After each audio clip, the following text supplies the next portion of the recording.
and they are both on and live. Don't worry about touching them from here on out. You're good to go.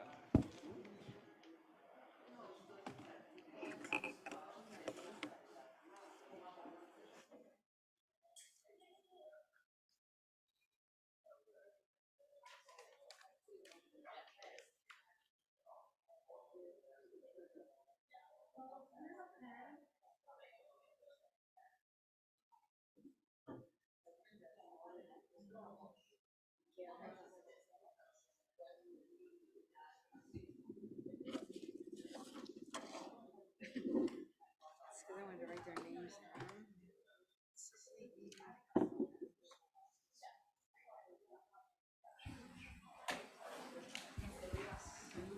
All right, I believe we are ready to begin.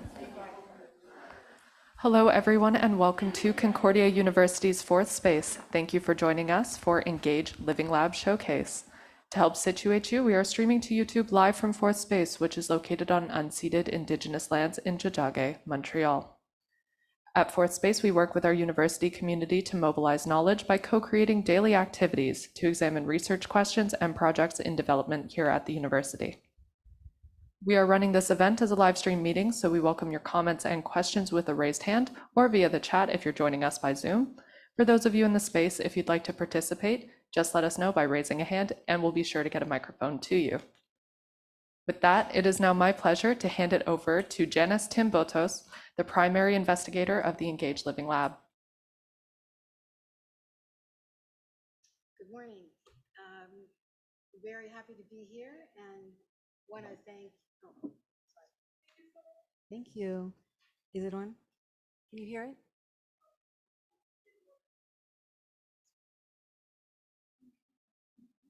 Is it on? Hello? Maybe the other one.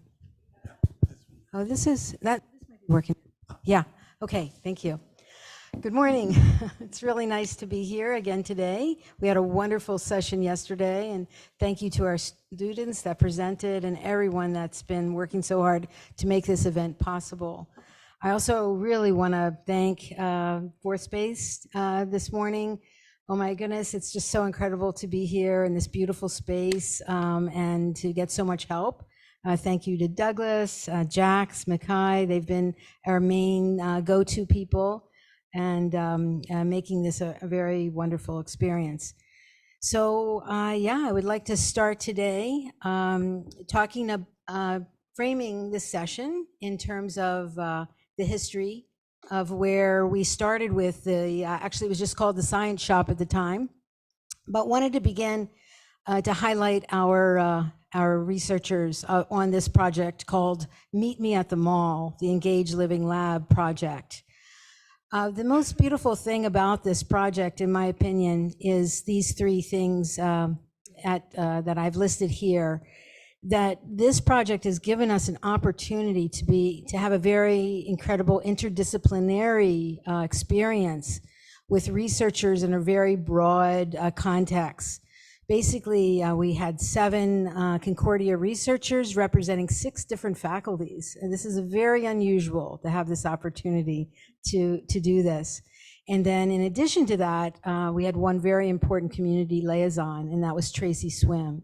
So you see our researchers here. We're gonna have 2 of them presenting today, and I see that Laurel is here as well. She's in the audience, so thank you. I'm sure we'll hear from you as well. So yes, so basically together we proposed a living lab for older adults because this project comes from engAGE, Research Center for the Study of Aging. And we decided to work in a shopping mall. So when we started out in January 15th, we had our opening in 2020. We had scheduled with these incredible people that you see here to have a month-long residency so that their knowledge could be disseminated and also exchanged with the community that actually already inhabited the mall. There was quite a group of incredible older adults in this particular mall. We chose it very carefully for that reason.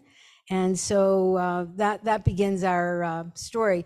The other piece to this was that it became intergenerational very quickly, obviously, because we had researchers, older adults, as well as students who were animating a lot of these projects, who had planned to animate a lot of these projects. And yesterday we heard from one of them. So thank you very much to Berkeley, who's here today too, so she can add in. And Mo also, well, thank you for presenting yesterday. It's very important. And also Carly. So yeah, so we have students here today that have spent time at the mall, and they're here to be able to share that voice with us. Okay, so the other thing is that our project also became very international because we had amazing international students. So there was this exchange between the community that was very much well and alive in the neighborhood that the mall was in, but we also had visiting visiting students from many different countries. So it became a very rich, dynamic exchange. So, but I wanted to talk about the beginning of the science shop. Yes, Karen, please come.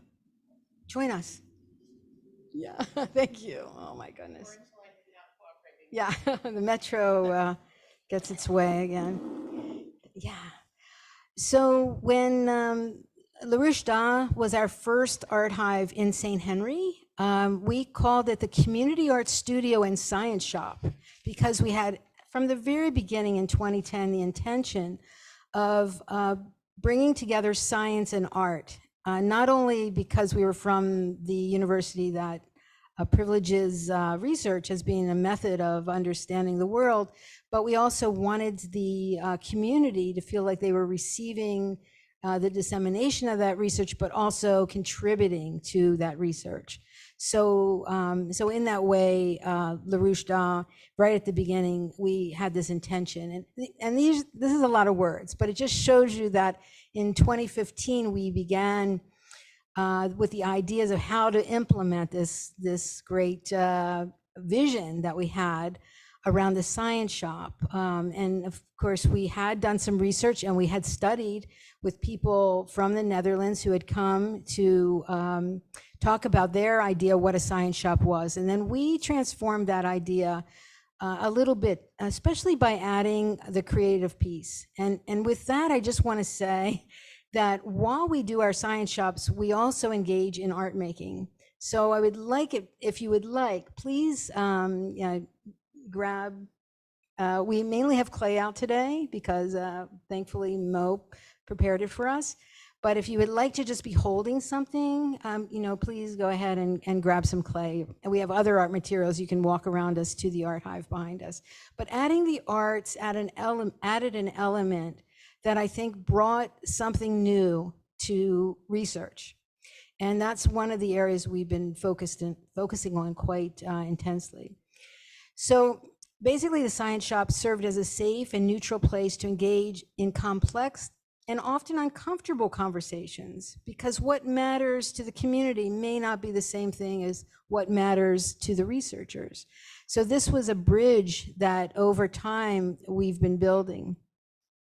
But we also had a very strong belief in community-defined evidence, that it isn't only traditional research that gets us into the new world successfully, but it's also the untapped creative capacity that's very necessary to address social problems such as racism, social exclusion, food insecurity, and other social determinants of health that the science shop really was ready to tackle.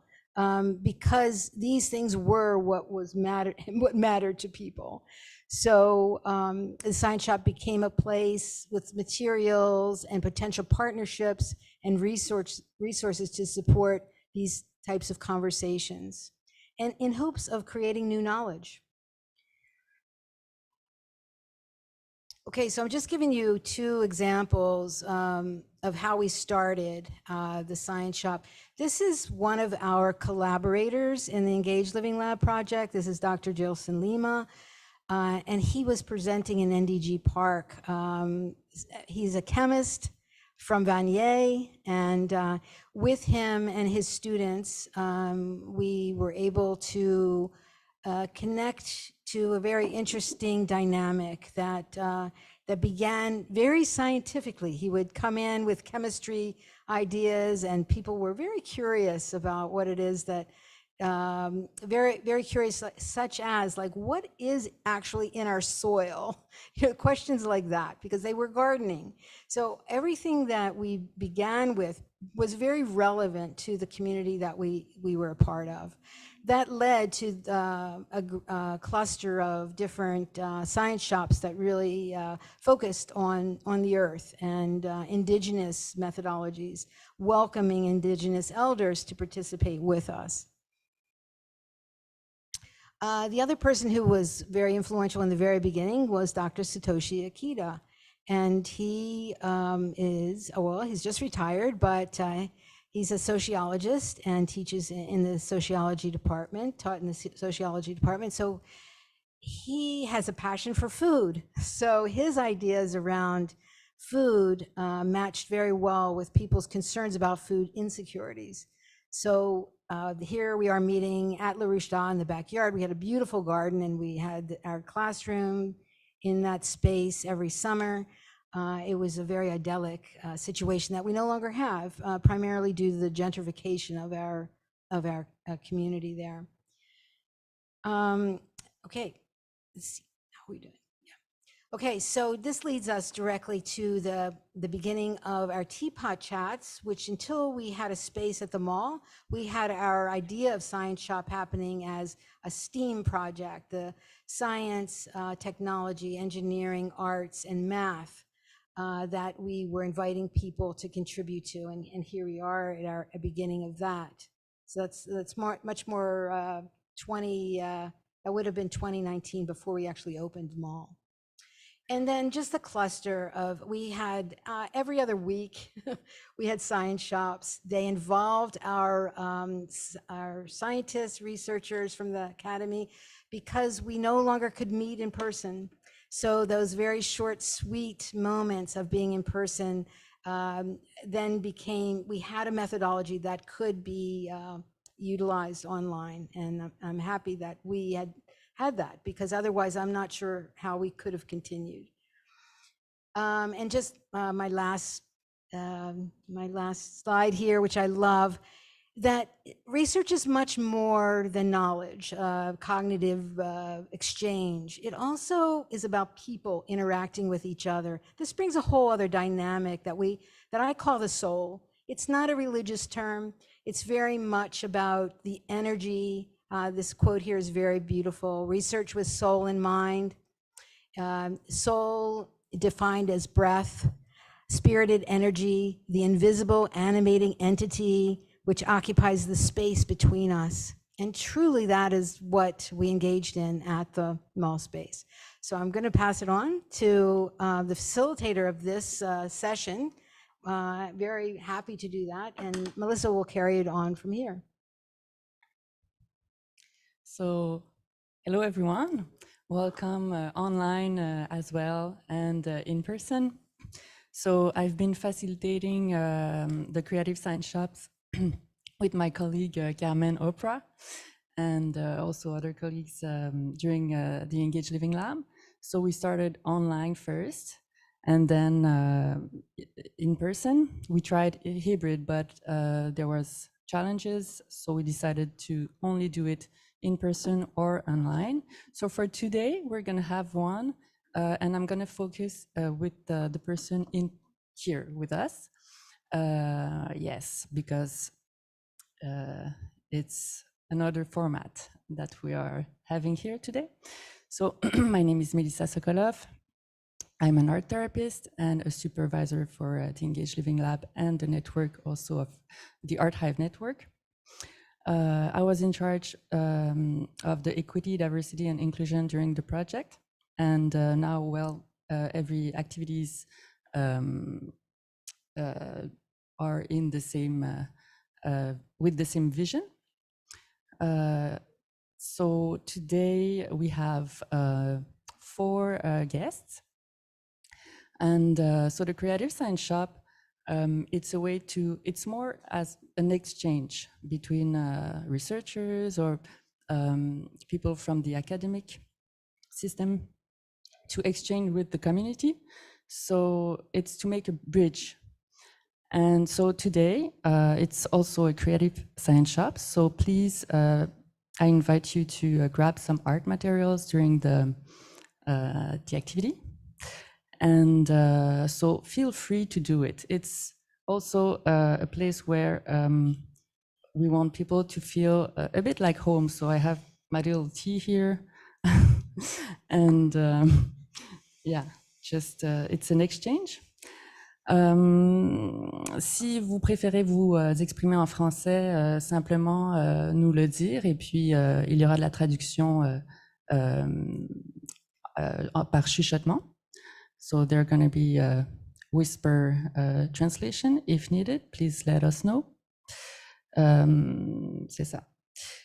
So today we have Dr. Linda Dyer, who is here, and she's going to start to present her research and experience with the Creative Science Shop.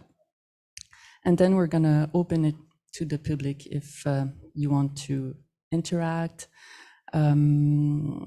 Voilà. So today the topic is musings from a creative living lab. What really matters? So as Dr. Janice Timbota said, we added the creative component. So now what really matters today for the creative living lab. So let's start.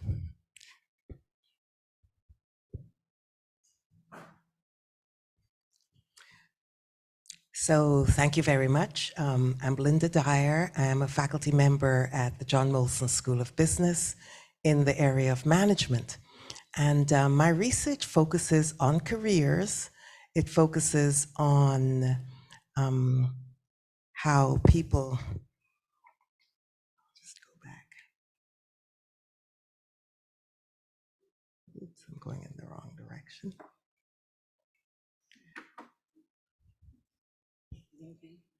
No, I'd like to start from the beginning, please.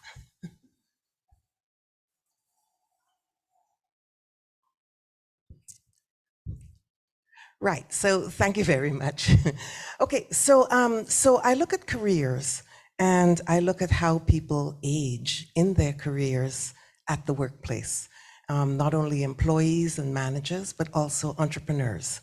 And that area of research is something that's important to me because I feel that the stories that we tell about people's careers at the workplace can be very motivating and stimulating for people who are just entering the workplace.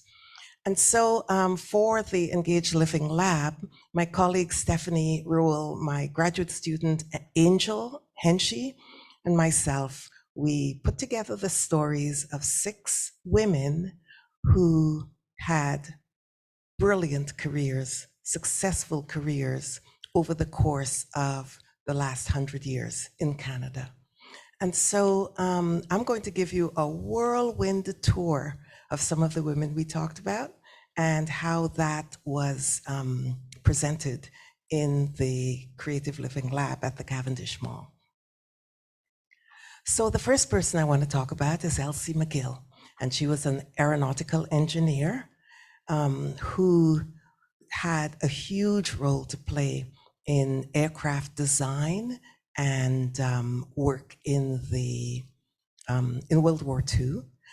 So she was one of the first women aircraft designers in the world, working on the Hurricane fighter planes that were used in that effort. She actually was so famous that they made a comic strip about her. She was called the Queen of the Hurricanes in 1942 in an American comic book. Her legacy really, beyond her work in the aircraft, she became an entrepreneur. She was had her own consulting firm in engineering, and she was very active against discrimination against women in the workplace. And she talked a lot about how we could make life much, much better for our girls who needed to show their accomplishments and needed to be successful, just as men did. Then I will introduce you to Dr. Louise Hertzberg. She's an astrophysicist who was studying in Germany, and she was actually believed to be the last Jewish woman to get her PhD in the 1930s, just after the Nazis came into power. As you could imagine, she did leave Germany, and with her family, they came to Canada. Now, her husband was also an academic, and there was a lot of work done helping her husband, Gerhard, come to Canada and get a position in a university there. Louise was a helpmeet, essentially.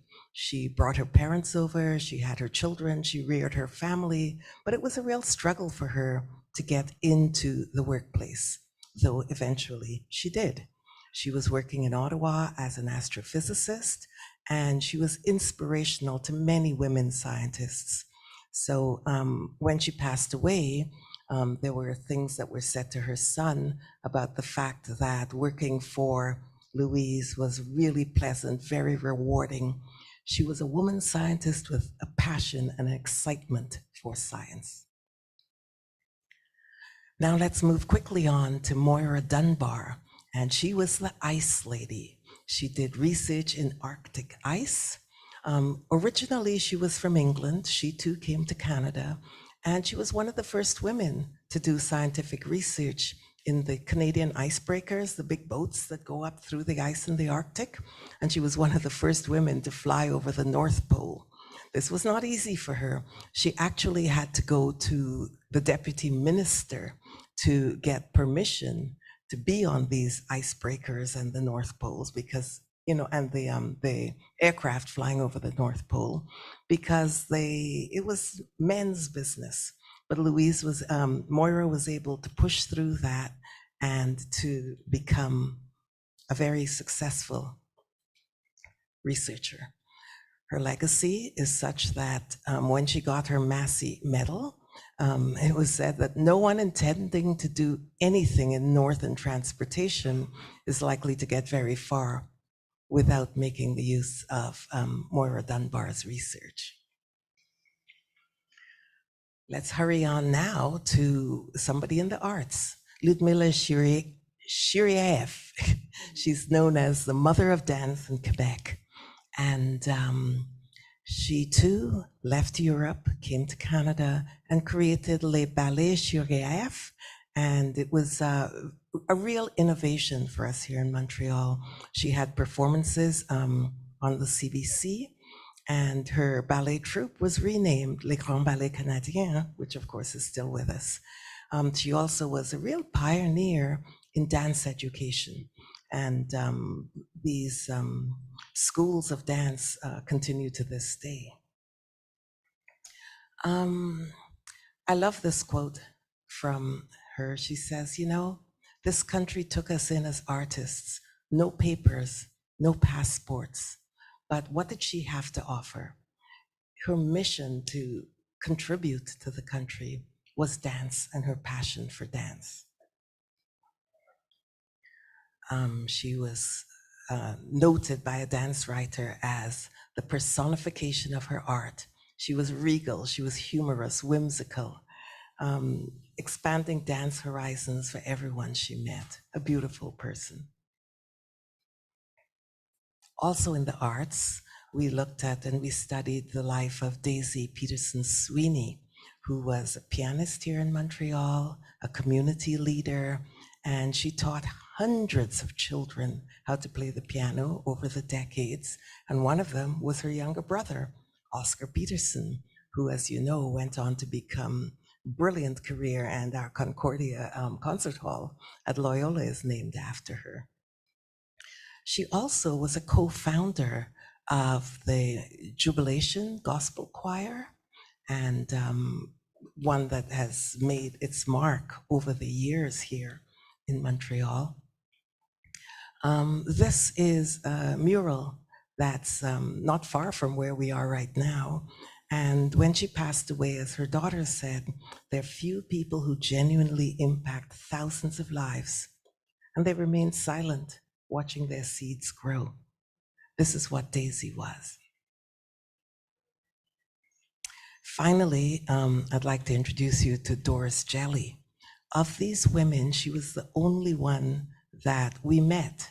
She was still alive at the time. She passed away just a couple of years ago, and we were able to interview her and talk to her about her career. So she was a satellite data analyst who was very involved in the early years of the Canadian space industry. So she worked on the first satellites, Alouette 1 and 2, and the Hermes satellite that focuses very much on telemedicine in the far north. She did have the challenges that many others did. In fact, at one point she was asked, why don't you get a nice job as a secretary? But she had larger hopes than that. She told us that she didn't marry. She thought that by marrying, she'd have to give up her work. That didn't mean that she didn't have partners, of course, but the role of women was such that she felt that it would disturb her work if she married, and she'd have to give it up. This is the Hermes satellite, and you know, it's very interesting right now, post-pandemic, to see the extent to which we rely on technology, telemedicine, and because of things that have to do with outer space and the solar and the ionosphere and all of that, it's very, very challenging to do this work in the far north. And so the work of Doris Jelly was there to really see if they could improve the delivery of health and medical services in the far north. And it continues to be a challenge today, but the work of people like Doris really moved that forward. And we see how meaningful this is to not only us, but people across Canada today. So, with our research into these 6 women, with the help of Janice, we were inspired by turning this into an art creation. And you may have heard of Judy Chicago and her art installation, where she created place settings for women throughout history who had made significant contributions, but they hadn't really been recognized fully. And so we thought, let's try to do the same thing with our 6 women. So we developed a mini installation. Hers was called the dinner party. We called ours the picnic because it was very small. But we created little place settings for each of the 6 women with images that were important in their careers. They were set up beautifully by the team of people helping at the Cavendish Mall. And it all started 2 days before the pandemic struck. So we had to put everything away and we weren't able to continue. But I can say that I'm delighted to have been able to present this at the Creative Science Shop and to present this here today. So thank you very much.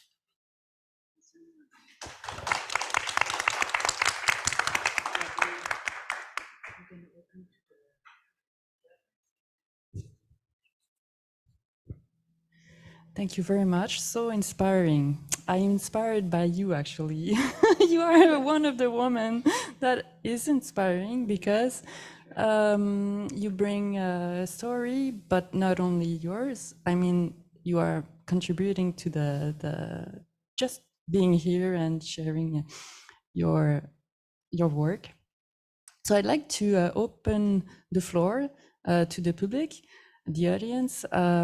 So if you want, if you'd like just to share, to introduce yourself and what brings you here today, if you have a specific question or comment.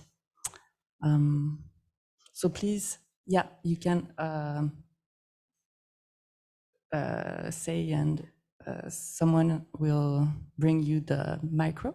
Yeah.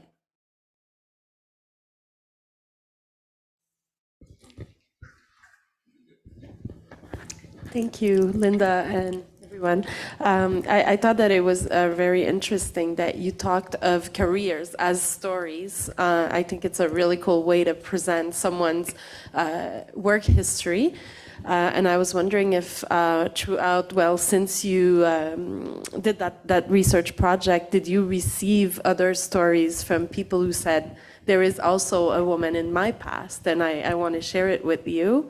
And I was just curious if you had a plan to either publish something or do another exhibition maybe at some point with the histories that others may have of women who they know who had amazing careers but that we may not know of or hear about.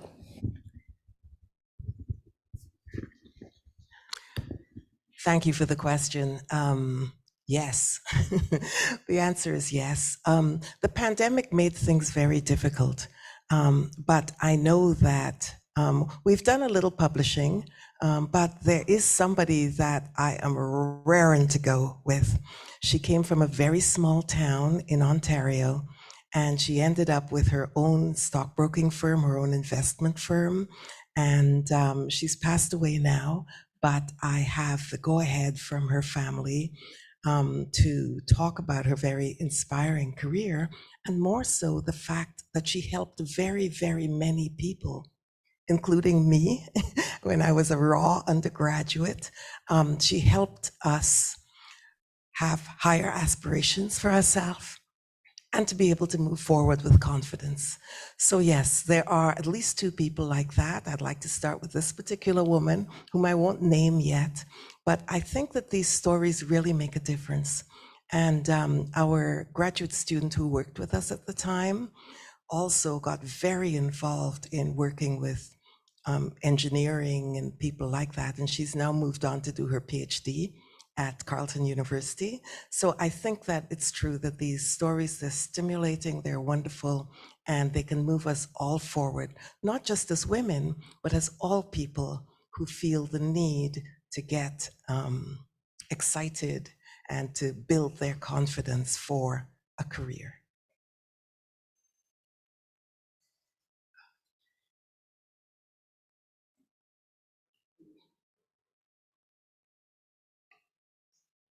Now, actually talking about careers, I have to teach in about 20 minutes. So I will try to slip out quietly, and I do hope that you have a wonderful rest of the day. I'm sure you will. So thanks a lot, Janice, and thanks to you all. Thank you, Melissa.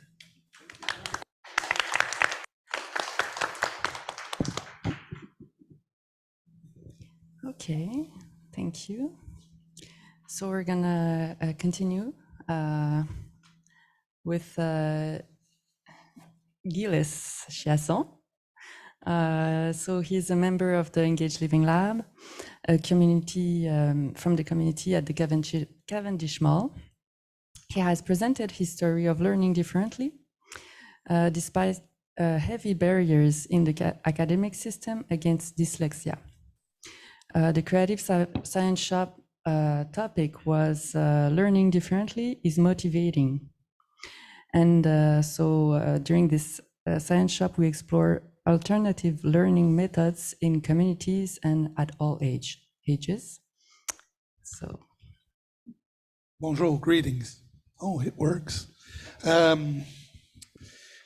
was just talking previously with Mo here about spending time in the forest and learning how to appreciate animals without letting my sort of like, oh, exuberance take over, and oh, look, a dog, and run after it, but really look at them from a distance. What I've learned is that they do the same thing with me. They're trying to figure me out.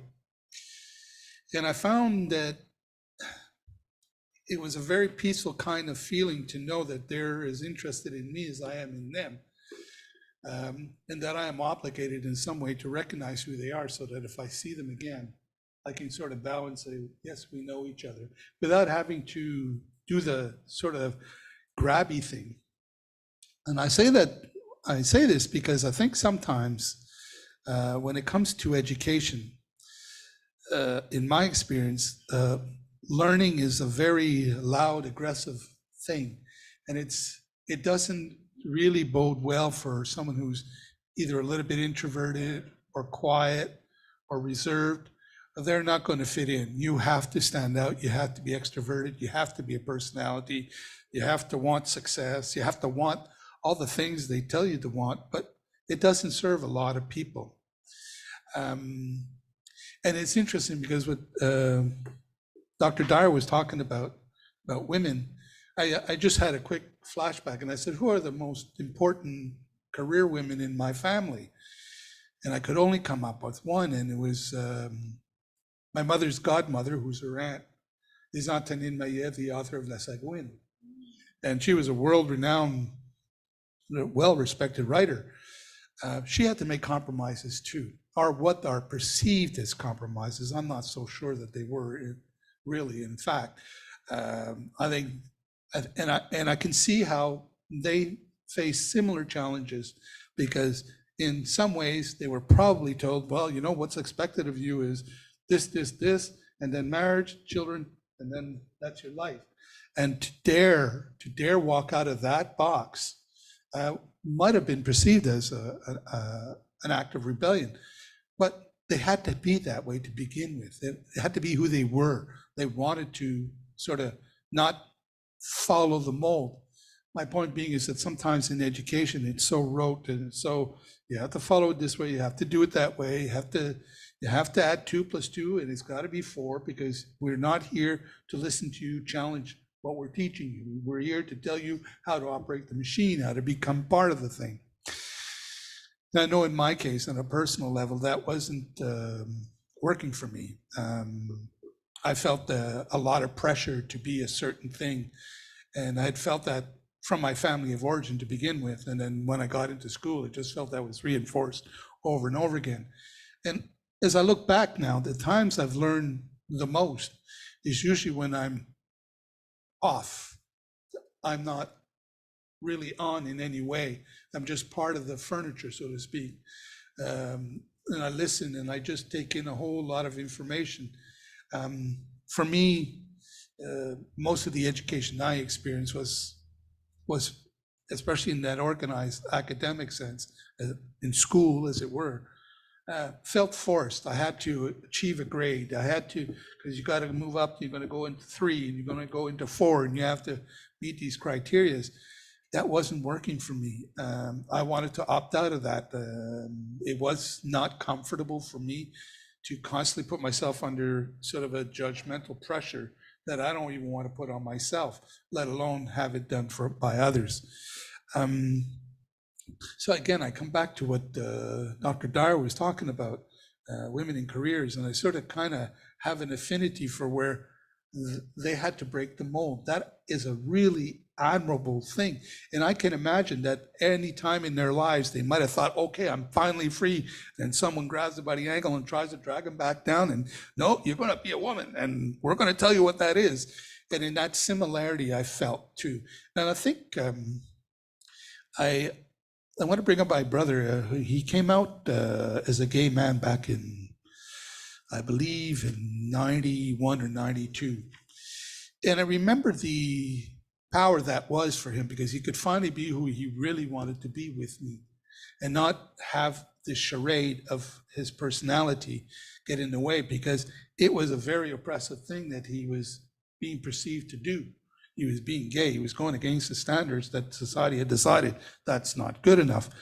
And the idea of coming out wasn't just to say, hi, I'm gay. It's, I'm not only gay, but I'm going to be gay for the rest of my life. And this is who I am, and I'm going to rebel, not to offend others, but to simply be who I want to be. And I found that I related to that sense of coming out, and in a feminist sense too, that they're coming out. They don't want to be what we expect them to be. They want to be who they want to be. And God forbid you get in their way, and that it ought to be so. When I think of Antonine Maillet and her play, The Sagouine, it's about a charwoman who has some pretty mouthy ideas about the world around her. And this charwoman is portrayed at the end or the very beginning of the 20th century. So she's not very well educated by academic standards, but what she has to say is very, very interesting, considering where she's coming from. So that even in her way, she came out. She said, yeah, you made me a charwoman, you made me poor, you made me destitute, but that doesn't shut me up. I got things to say. And that is where I wish we would all be, and never get yanked back down and said, nope, that's strictly forbidden. It's just I'm fascinated with what Dr. Dyer was talking about, because I see so many associations. But all this, to go back to what my real original beef was, which is academics, I felt that it was also, and it's natural, it's normal, but they were going to convey what the society says is right and wrong. And if you know you're gay and you're entering a school system which doesn't recognize it, and you have a family who doesn't appreciate it, coming out is a very powerful thing. It's not just about who you like to sleep with. It's much bigger than that. And I can relate to that feeling for myself, that I am who I am. I may be a little bit strange, a little bit weird, but so be it. I haven't done anything to harm anybody. In fact, I spent an inordinate amount of time trying to learn how not to be that way. And that's about all I got to say for today. I said plenty yesterday, in case people remember.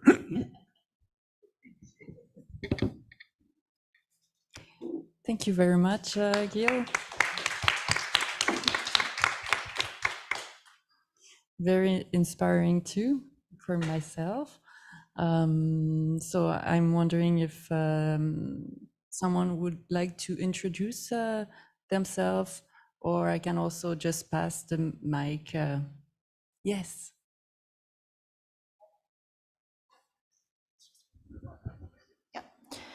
Hi, Jill. I wonder if you would talk a little bit about your own experiences with dyslexia and education. You spoke about that previously at another creative science shop.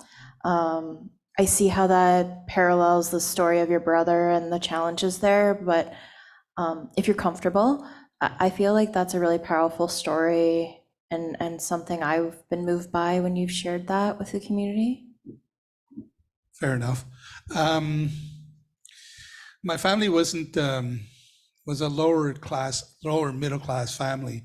And when it was revealed by the time I was in second grade that I appeared to be, as the term was colloquial at the time, retarded, that I wasn't adapting to the educational system, I wasn't fitting in.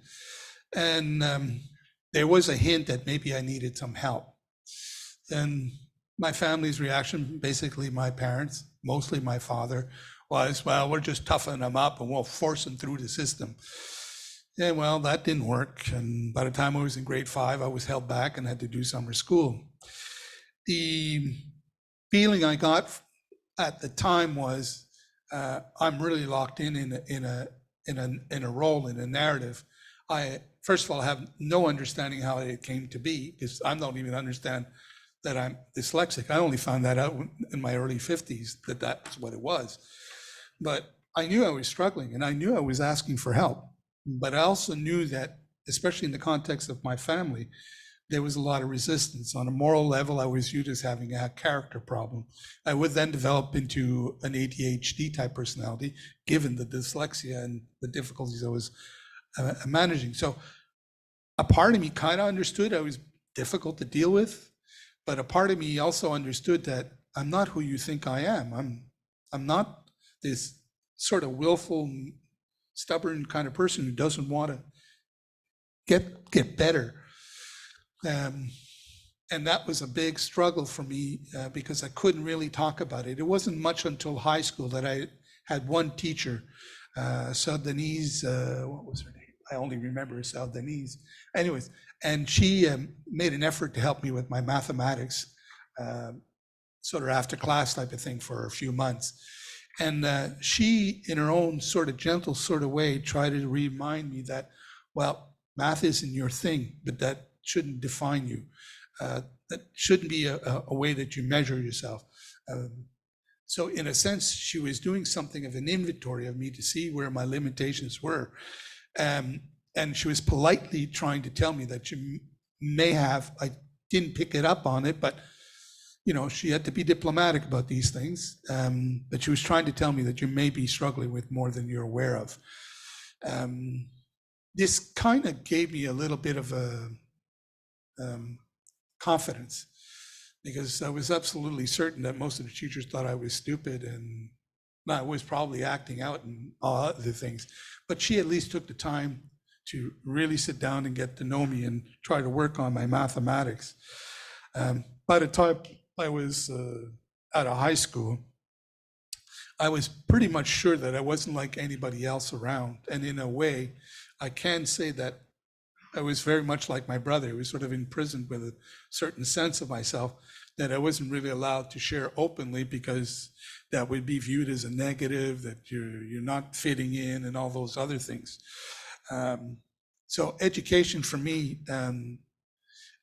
seemed to be, in a very simple way, a very rigid thing. You come in, you do the work, you get your grades, you move along, and it's an assembly line. And I was not making quota in this assembly line. And I was being regularly reminded that I'm not making quota, either when I was at home or at school. There was no one there to see who I really was and how hard I really was trying. Except for Sal Denise, who she finally, you know, allowed me to be who I really am for a few minutes. And she was able to see that I'm not being a willful, mean, unintended.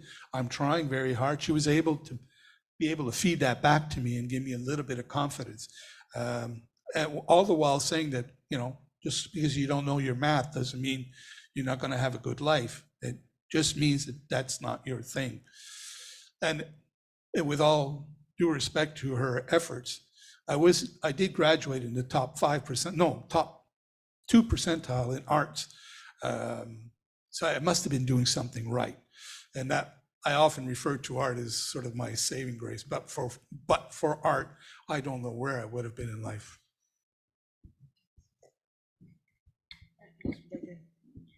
Yeah, thank you, Gailise. That's really relates a lot to the Creative Science Shop, in that I think now we are convinced that we need multiple knowledges. If it's from what you first said about being a listener to introduce yourself to animals in a forest, or if it's you in a classroom, it's we are not going to solve the world's problems with the type of normal, whatever that is that you're comparing yourself to, a particular way of learning. We need everyone to contribute, and that is so the emphasis of the lab, the engAGE Living Lab. So really appreciate that. Thank you. Okay, so we're gonna move on with, is there other, yes, another exchange? Yes, what struck me, Jill, and also Dr. Dyer before, is this idea of coming out to the world and showing who people you were talking about are, and you yourself with your story as well. I'm wondering, just because it's really inspirational to hear those stories, what are the ingredients to those stories that you feel are common? Like, what motivated you to just come out and be who you are in the world? I feel this must be told to everybody, because we want to hear that. Sometimes we all feel a little bit different, a little bit, I don't know, afraid to come out to the world and say, hey, this is who I am, are my strengths. So. The only thought I have there is to kind of de-industrialize academics and education, especially at a child level. If he's not doing math in grade 1, so what? Maybe grade 1 shouldn't exist. I sort of also think of the old school systems back in the day when there was 3 or 4 grades being taught at the same time. And that while Joey, who's 7, and Mary, who's 10, are sitting in the same class, they're getting different things from the same lesson. And by being in each other's company, the lack of class of what grades they're in doesn't play into this anymore. Joey is just learning how to do, I don't know, division, and Mary's learning about calculus. It's the same math class, and it allows the child that, I mean, I think of, there's some teaching methods, I forget the name of them, but Montessori, for instance, where children come in and they sort of lead their own and direct their own educational agenda. They go for what they like, and they go for what they're interested in. And after a certain time, who they really are becomes identified with who they really are. They're not being confused with these sort of imposed labels. And so if by the time Seth is 10 and he realizes he really likes animals, and he's figured this out the last 5 years he's been in school, he might choose to become a veterinarian, and all the other more rigid constructs of education will now become applicable. And in that sense, I think that's what is part of growing up, is becoming who you are. And we really don't know each other ourselves when we're kids. At least I didn't. I had no clue I was very confused by how people perceived me. And if a child can develop that sense of confidence and come out into the world to be, I want to be a veterinarian. And I know this because for the last 5 years, everything I did was in my interest of animals. Well, I may not have learned a lot of grammar, but I know enough about polar bears, for instance, and I can tell you stories of why they're so intelligent. And I would rather see that child come out than the one who fits and meets the standards and just moves along and trudges along and tries not to ripple, great waves.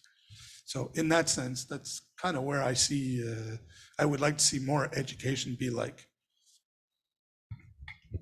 Okay, thank you. There's another person who would like to contribute.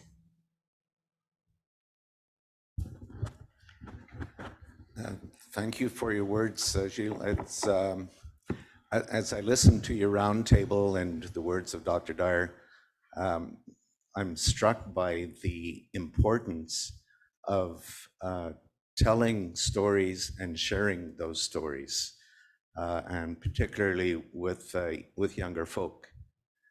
And it seems to me that it underlines my particular passion in trying to do exactly that at a broadcast level, so as to make those stories enticing and accessible and valuable, as both as archival and as learnings.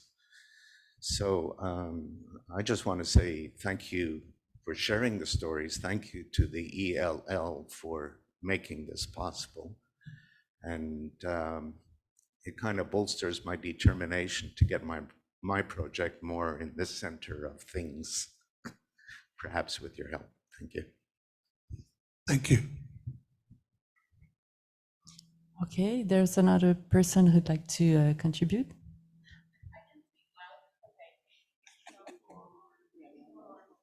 Okay, online. Okay, thank you. I just wanted to say that I think that creating contexts where it is safe to be who you are is what enables others to in turn be safe to come out and be who they are. Contexts like the engAGE Living Lab, like Art Hives, but also I think those of us who are in the education system, we have a very important responsibility to make academia safer. As a place to be in with your neurodivergence and all of the ways in which we can be different from whatever is set as the norm. So it's a systemic thing too. It's a responsibility we have to change the environments where learning happens so that it can be safe to learn and it can be safe to use your voice in that setting. That's all. Thank you. Yes, thank you so much. I want to come back again to the sense of coming back and its connection to different scales, as we were talking about the systematic change and individual change. And this change we want to happen in different scales, a scale of a school, neighborhood, nation, or I don't know about climate change. And how all these levels are connected. For example, I'm considering myself as an Iranian person that has a big resistance with his feminine side. And I see that women life freedom movement in Iran. And I'm just connecting these dots, that how a nation just decided to change themselves and individuals are mapping other worlds for themselves. How do you see these connections between different scales? That's a very good question. I think what I see, or from my experience, is that we're a lot more related to one another than we think we are. Probably the thing that keeps us from it are the biases that we're taught to have. And then when we sort of learn that this is not helping, and I find this is a very sort of urban-centric kind of thing, because I don't think people who live in nature have these same philosophical malaise. They see it in a much more linear sort of, as I was saying earlier, if I see a fox, my job is to figure out which ear is brown and which is red so that I can identify them the next time. It's that simple, it's not complicated. But in our society, the way we view differences is that at least our old sort of way of doing things was to kind of crush the dream. Like, no, you're a female, you can't do that, you have to do this. And whereas in nature, that doesn't happen, or at least in an idyllic sense. If you're out amongst the animals, it's not time to say, I rule the universe and you follow me and you do what I tell you, otherwise I eliminate you and I take your forest away. It's to be more, to realize that we are somewhat all related, we are sort of all connected. And while we may be different, if the more we come out and become who we really are, I find the more we set an example for others to say, yeah, I could do that too. I remarked a few days ago, I was walking home from Côte d'Ivoire to my place, which is about a 7-8 kilometer walk. And I had to go through a few parks and schools and whatnot. And what I noticed, which was rare when I was a kid, was how many young ladies had gym bags and tennis rackets and basketballs, that their confidence seemed to be rooted in their fitness and not in some artificial sense of appearance. Not that they weren't attending to that, but that they seemed to be dedicated to a different kind of barometer about who they are as people. Yeah, if I want to run a marathon, I'm going to train for it and no one's going to tell me I can't do it. But when I was a kid, I hardly ever saw any woman with a gym bag. It was always the boys. It was never the girls. And I look back now and I can't imagine how sheltered in a way I was living, that I couldn't even conceive or even notice if a girl was an athlete or not, because it was probably discouraged in her not to show this to men, because they're going to say, oh, you think you're good? I'm better than you. And I know that's what happens. And now when I see the young girls and I get it, I go, oh, cool. So maybe you're going to be on Canada's national hockey team next year. Great. And that's kind of where I'm hoping that this sense of coming out will lead to, that we're not so hung up on, and I've been trying to resist using this term, but I'm going to use it, this patriarch model that we've been living under for way too long. It needs to change. And I do see improvement when, like I say, when I see a young girl with a gym bag coming down the street, wow, that's cool. Thank you so much. So yeah, to take that power to change where we are at also. So we're gonna continue today. So with Dr. Karen Lee. So I'm gonna present your research, or if you want to do it, please. Okay, so I'm gonna do it. So her research focuses on cognitive and attentional processes involved in multitasking in adulthood and healthy aging. She's interested in studying situations in which multiple tasks are either carried out in sequential order or are performed concurrently. A portion of her current work investigates the coordination of cognitive and motor tasks in old age, like balancing, walking, finger sequencing. So an important theme of her research is to understand the adaptive strategies that older adults develop in a response to declines in cognitive and sensory motor abilities. She's a member of the Center for Research in Human Development, the Perform Center for Preventive Health Research, the engAGE Living Lab, engAGE Center on Aging, and a Team 12 of the Canadian Consortium of Neurodegeneration in Aging. So her graduate student, Berkeley Peterson, presented during the Creative Science Shop about keeping the balance, healthy aging challenges, and safe practices. So yes. Thank you so much for introducing me, so that saves me some time here. And I know, well, and thank you, Janice, for inviting me to this wonderful 2-day event. I'm really honored to have a spot during this session.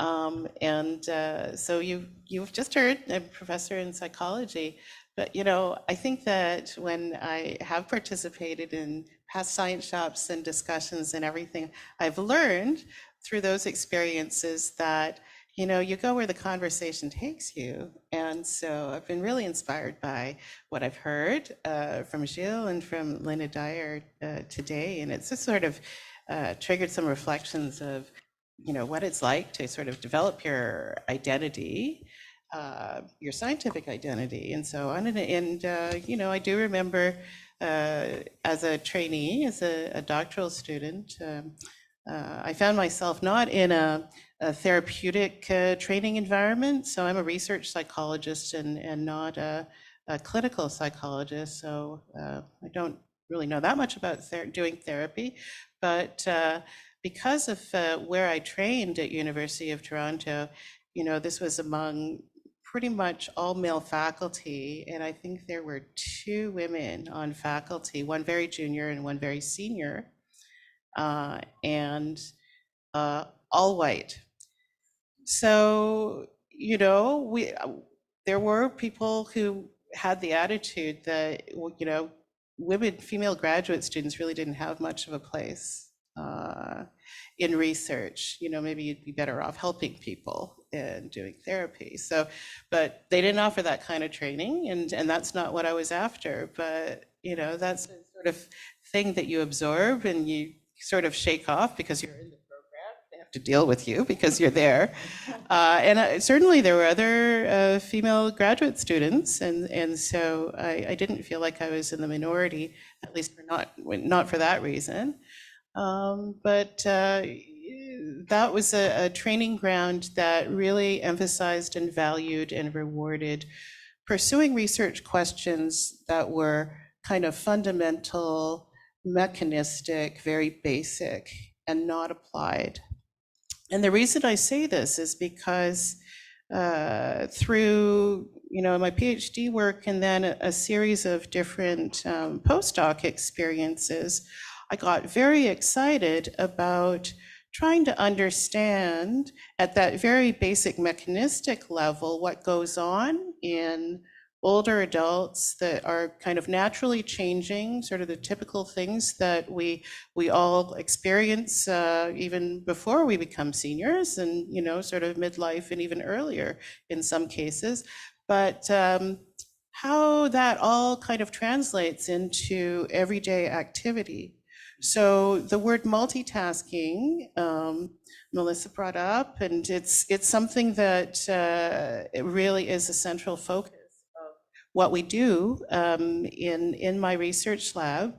And those of you who attended yesterday, the podcast may have heard Berkeley Peterson describe her experiences as, the sort of inaugural research residency at the Cavendish Mall with the Check Your Balance project. And I will say, because she did such a lovely job of describing it yesterday, but for those of you who didn't catch the podcast, we thought Check Your Balance was a little bit of a cheeky play on words because the Living Lab was flanked by two financial institutions. So there is a little bit of, I don't know, punmanship is not a real word, but there, put it out there. And so the reason for, doing these like short experiments where we are kind of loading up the burden, let's say, on individuals, because we're really measuring their balance and how well people can kind of stand and hold a posture, because we know that that sort of measurement can predict some things about your risk of falling, which has, of course, much broader consequences for what you might want to do in your leisure time and who you may want to visit, but perhaps then your mobility is limited and you can't do all those wonderful things that you'd like to. And so I felt that over the years, I have, it's a little bit of rebellion. Thank you for the inspiration. I don't think I'm such a rebel. I mean, but in that sense of kind of moving away from that hard-nosed basic research model that I was trained under, and just finding a space for myself. And it's sort of like in between disciplines. I'm not a pure cognitive psychologist anymore. I'm not a pure kinesiologist, but yet I work with people who have movement science backgrounds. I work with people who have audiology backgrounds or ophthalmology backgrounds. So I find myself kind of assembling these teams of varying expertise so that we can actually capture what I think is happening when we multitask in real life. And, I'm just so tickled to see you're listening. Some people, your hands are busy. You may be thinking of other things. You had to get here somehow.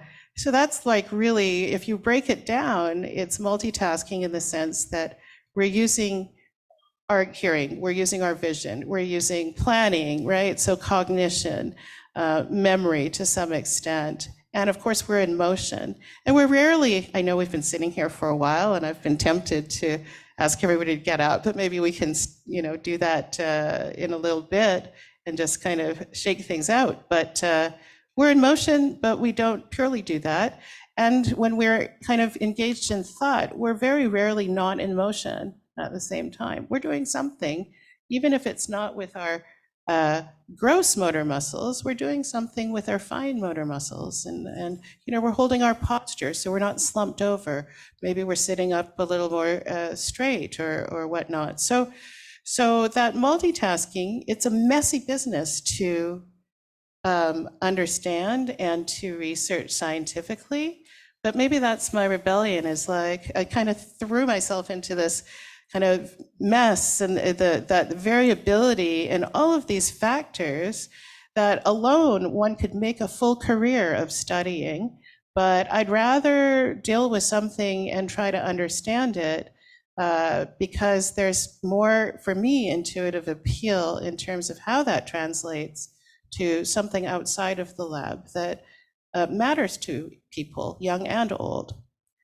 So, things like socializing with friends and dealing with the noisy background at the same time as you're trying to have a lovely conversation at a restaurant, or, go to the theater and understand, a movie, and, if the sound system's not great, or just go for a walk with a friend or with your favorite pet, right? So all those sort of multitasking activities, getting down to the sort of basics of what changes with age is a big part of what we do. And indeed, that's what sort of drove Berkeley's master's thesis project at Cavendish Mall, really understanding how things like typical, even mild hearing loss, or sort of simulated vision impairment, how that changes your balance, and does it actually limit how well you can perform when we give you some sort of numeric task to do at the same time. So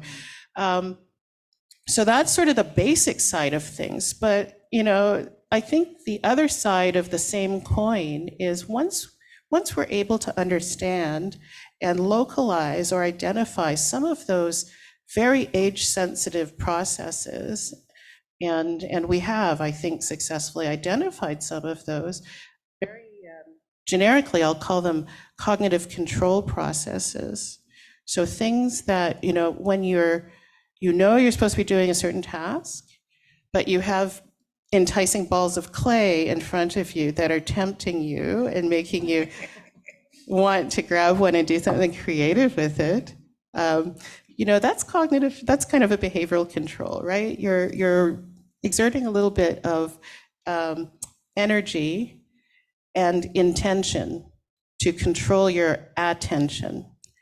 And so that kind of ability, that kind of process, we know from our work and many other publications that I can take no credit for out there in the research literature, we know roughly where that kind of attentional control changes in the brain, where that kind of brain behavior correspondence is.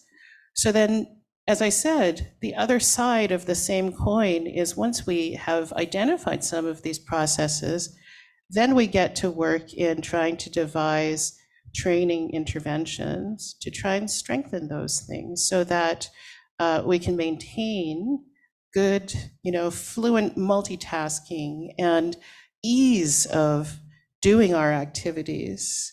Because, we have to multitask a lot.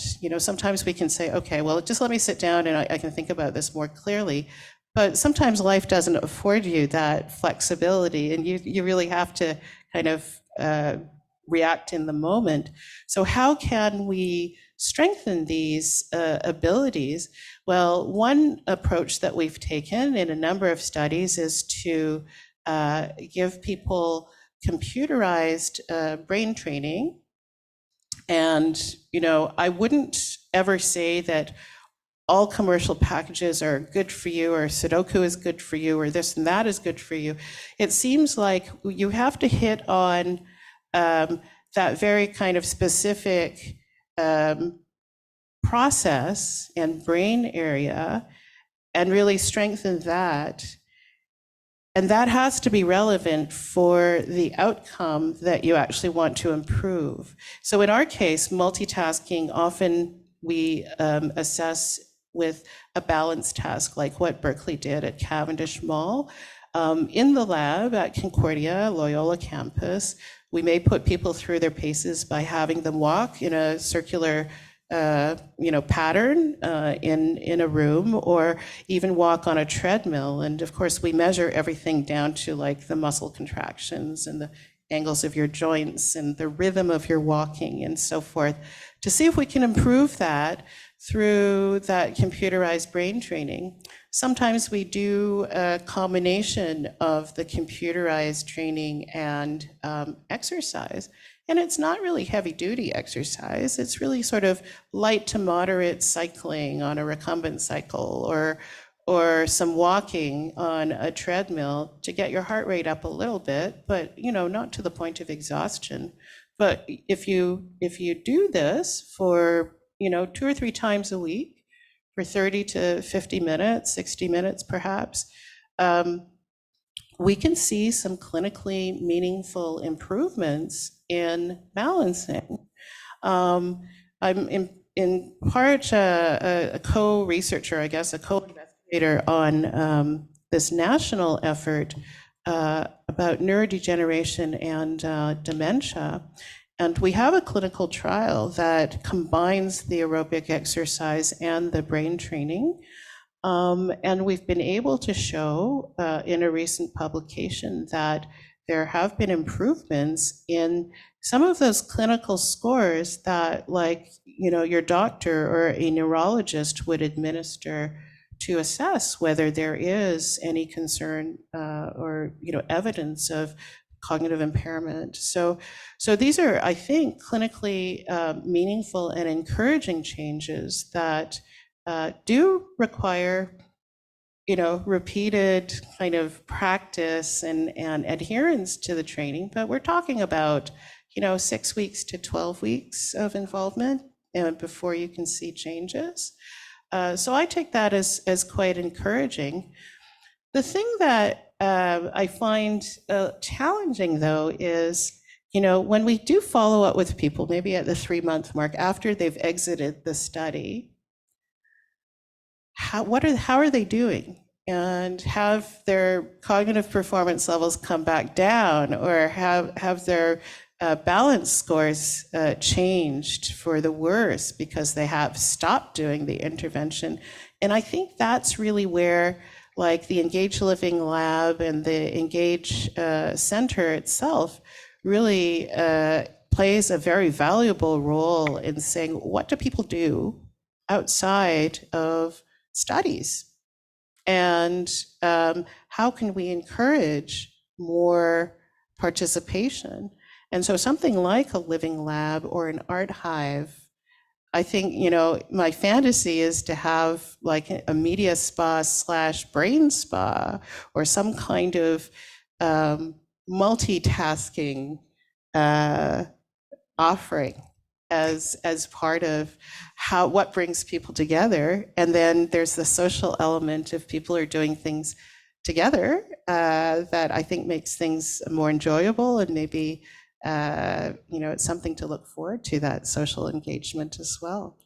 So I'll stop there. I've done a lot of talking, and I have also learned that these science shops are about listening, and I get so much from the discussion and commentary. So thank you very much for listening. Thank you very much. So I'm gonna also pass the floor now to Lady Rojas Benavente, who is online. So talking about different tasks for me, and following the conversation, it's not always easy. So thank you so much, Lady Rojas Benavente, to be with us today. So she is a Peruvian-Canadian writer. She created and taught literature for 50 years in many academic settings from Peru to Canada, including Concordia University, and she is now Professor Emerita and actively involved in the Latin American communities, and she was also in the engAGE Living Lab community. So welcome.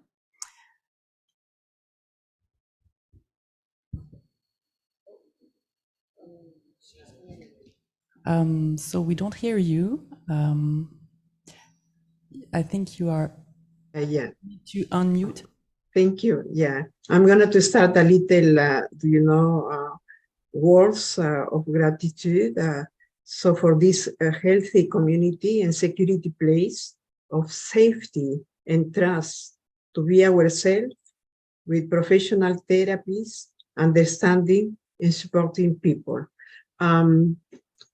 Like you said, I was a professor for so many years. And so I tried to understand and put my shoes on those of the people who were before me. Because, I find that we have a lot of similarities.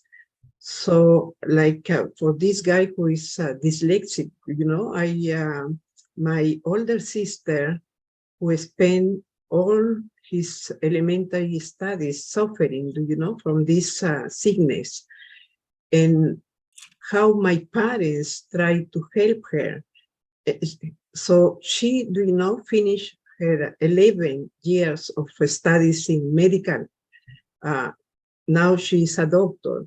So I understand a lot better, how this community try to understand people who are not how do you say, that doesn't follow the norms of the society. After my accident, I need now to be conscious of my limitations. I have a lot of limitations. And so it's how to relearn, how to walk, how to see, where I'm gonna to do. So it's taking so much effort, but that's why it's better for me probably to express myself through a poem. So I'm gonna to read, I call it Le miel de la tendresse. Je ne suis pas un chiffre. Je ne suis pas une chose. Je ne suis pas qu'un animal. Nous sommes des créatures vivantes. Quelques gouttes de miel se forment. Nous rompons les barreaux des maladies. Nous soignons des blessures physiques, mentales et émotionnelles de l'inexistence. Quelques gouttes de pluie tombent. Elles éloignent les vermines et les fumigateurs qui nous réduisent à l'anonymat, la solitude et la détresse. Quelques gouttes de salive et de sève montent. Nous tissons les histoires de nos ancêtres.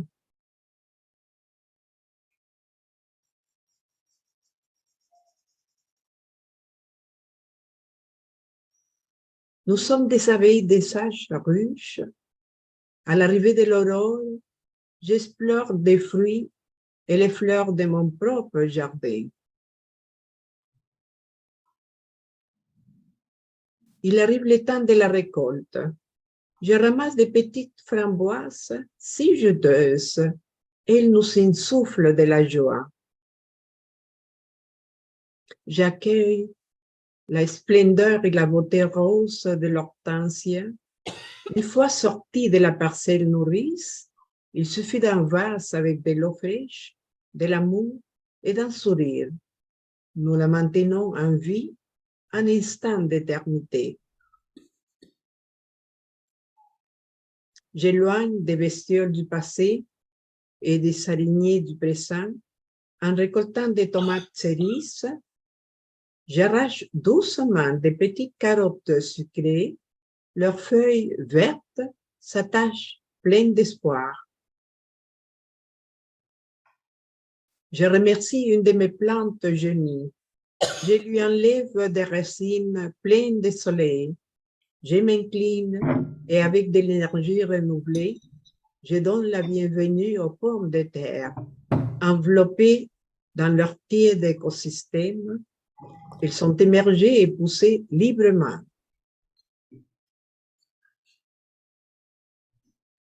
Les voix et leurs accents, c'est l'antérieur, s'il te plaît. La prochaine. Vous êtes invités au Festival collectif du plaisir. Chaque abeille apporte ses palettes de saveurs qu'elle partage avec toutes les autres. Les voix et leurs accents se mélangent dans cette mélodie d'accueil mutuel. Nous respirons joyeuses. Nous continuons à butiner ensemble dans chaque ruche artistique, culinaire, sportive, musicale, scientifique, technique et ludique. La créativité collective se met en marche. Place à la danse, à la distraction, au jeu, au mouvement. Ensemble, nous allons réussir à bien vivre. Merci.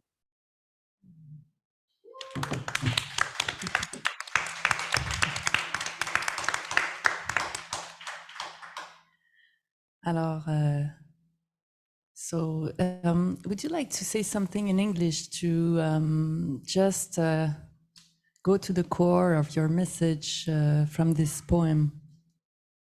Well, do you know, like during the COVID pandemic, do you know, I was lucky enough to find the lab. So I started, because I got an operation of the cancer, do you know? So I was very depressed because my family couldn't come at home, do you know? So, and when this Art Hive started, do you know, I was involved very much. At the beginning, probably, do you know, I was crying a lot, but little by little, do you know, I found in myself, do you know, and because I found that I was not alone. Other people, do you know, were feeling not probably the same physical pain, but the psychological pain. So, and I try, do you know, to start writing again, reading again, doing some painting, do you know, that I was doing before. In this community, do you know, the fact to be together with other people, the connection, do you know, it was not presential. We couldn't, do you know, touch each other, do you know, but only to say hello, do you know, and to follow with other people what they were doing, do you know, these terrible years. And after my accident, do you know, I was like isolated during more than 1 year.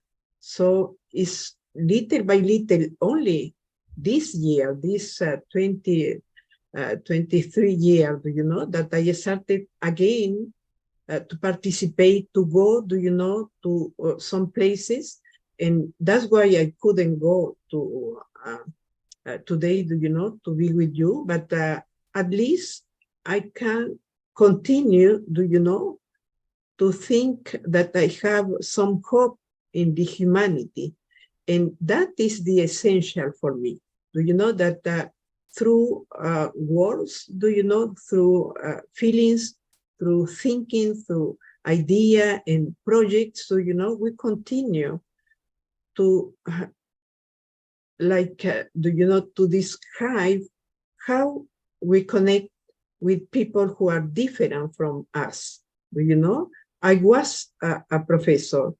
Now, do you know, I continue to be one of the members of so many communities, do you know? It's the only way that I nourish my spirit, my head, do you know? And this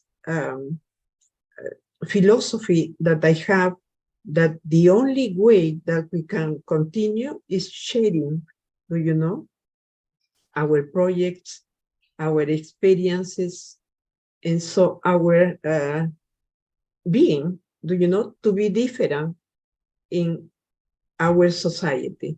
So that's why, you know, I thank you very much from my heart, do you know, because it's if I walk, not physical, but if I walk, do you know, through my reading, my writing, my painting, is because I have Momo, I have so many people around, do you know, that they are there, and that is the way that we can not to feel isolated always, do you know? We are together on this. The presence, the voice, sharing our multiple perspectives. Thank you so much for being here today online. So it's already the end. I would like to maybe just offer the opportunity for everyone to say just a word with what you are taking away from today. So I can go probably. For me, is solidarity. Solidarity, okay. Yeah. Yeah, appreciation for the diversity that we can create. For me, I really heard a lot about inclusivity. I really appreciated that. For me, it's gratitude. I'm quite happy the engAGE Living Lab and all that it presents us. That's where I'm coming from. For me, sense of coming out.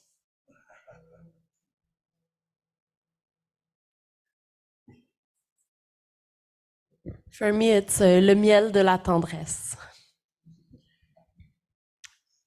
Me too in French. Vive la différence. For me, it's the bravery that all of you have and the trust that you have to share some very personal information. I admire that greatly. Thank you. Collective learning for me. Supportive community. Breaking down silos and breaking down isolation. Accomplishments.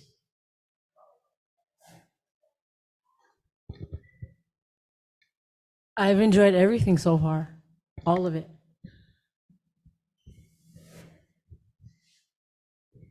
Togetherness. There's a place for every voice, and the voices don't have to sound the way that we would expect them to.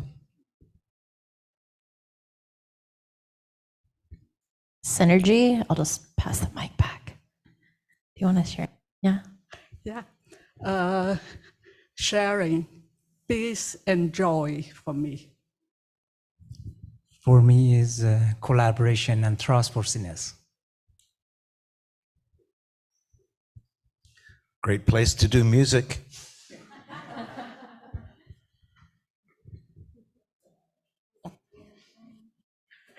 Wonderful. Intergenerational care.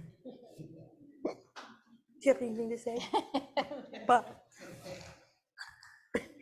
And we have a silent baby who's really cute in the back. I think that they enjoyed it.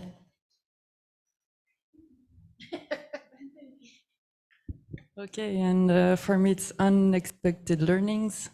Thank you so much for being here, for having been here, and thank you. Thank you. Okay.